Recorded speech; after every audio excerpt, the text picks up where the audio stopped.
Hi sir, मेरा नाम मयंक है and I just want to ask that what are your equation with the Pradhan Mantri as it shows he always says mere Pradhan Mantri. So how I think you have a special corner for him rather than the party you have a soft corner. I do have that. So how that equation have? Like if he rather than he is not in a like he's in a BJP but if he is not a neta in that so how it equation will be changed or same? You know, when I was entering in politics, besides being a Nepo kid, when I was actively entering into politics, that was in 2013.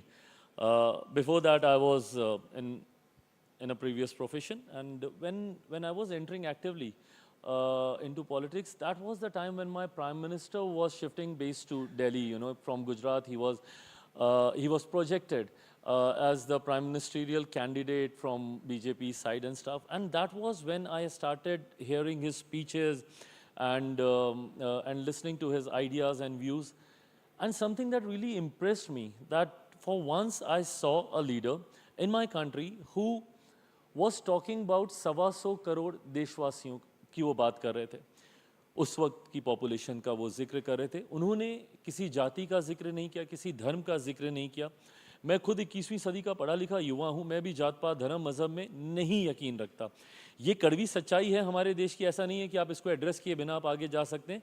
जहाँ ज़रूरत है address करना भी होता है, but then मैं नहीं मानता कि हमारे देश को जातियों में बांट कर देखना चाहिए या धर्म के आधार पर बांट कर देखना चाहिए। पहली बार मुझे एक ऐसा नेता हमारे देश में दिखाई दिए जिन्होंने 125 करोड़ देशवासियों को एक साथ, उनकी पहचान भारतीय की पहले बनाई और किसी जाति या किसी क्षेत्र की बाद में। तो उस सोच से मैं प्रभावित था और मुझे लगता है उसका बहुत ज़्यादा प्रभाव मेरे initial years of my politics उसमें रहा और ये रिश्ता उसी वक्त से बना।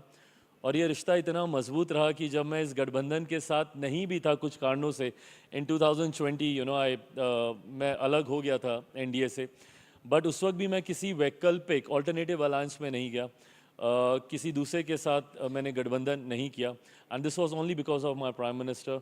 सो एक चीज़ मैं मतलब पूरे डंके की चोट पे कह सकता हूँ कि जब तक मेरे प्रधानमंत्री हैं, चिराग पासवान उनके साथ है। Thank you so much.